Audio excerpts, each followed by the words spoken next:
Bonjour Annick, je te transmets la question d'un lycéen qui est passionné par tes livres et qui s'interroge sur la compatibilité de ta lecture de la Bible et de la théorie de l'évolution darwinienne qu'on lui enseigne.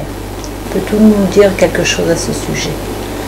Il faudrait que je connaisse très bien la théorie darwinienne pour lui répondre.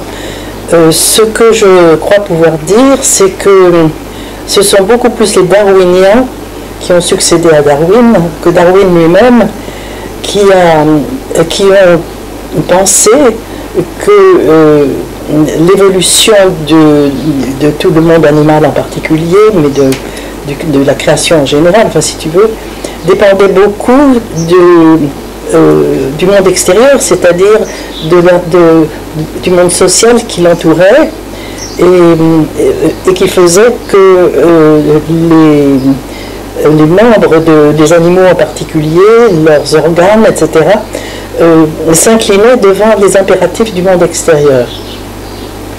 Or, ceci a été vraiment remis en question dernièrement, et en particulier par des gens comme Anne d'Ambricourt-Mancé, qui a vraiment montré au contraire que c'était une programmation qui était inscrite à l'intérieur de l'animal et qui faisait qu'il évoluait de telle façon.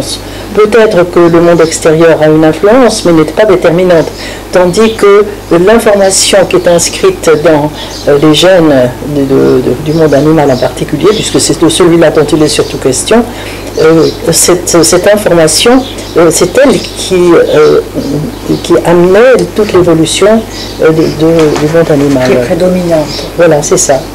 Alors ça rejoint évidemment ce que dit la Bible, parce que la Bible dit bien que la création est vraiment comme un orgasme divin de Dieu qui donne sa semence, et la semence de toute chose est inscrite en elle, et la semence a toute l'information de son devenir.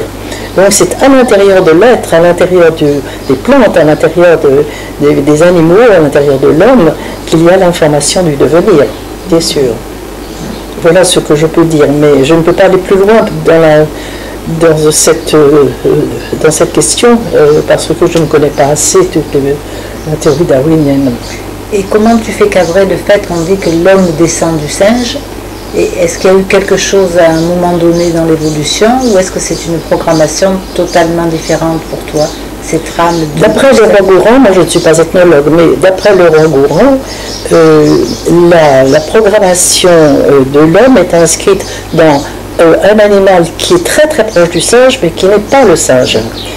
Et cette programmation de l'homme en particulier implique sa verticalisation un jour, alors que les autres animaux n'ont pas cette information de la verticalisation.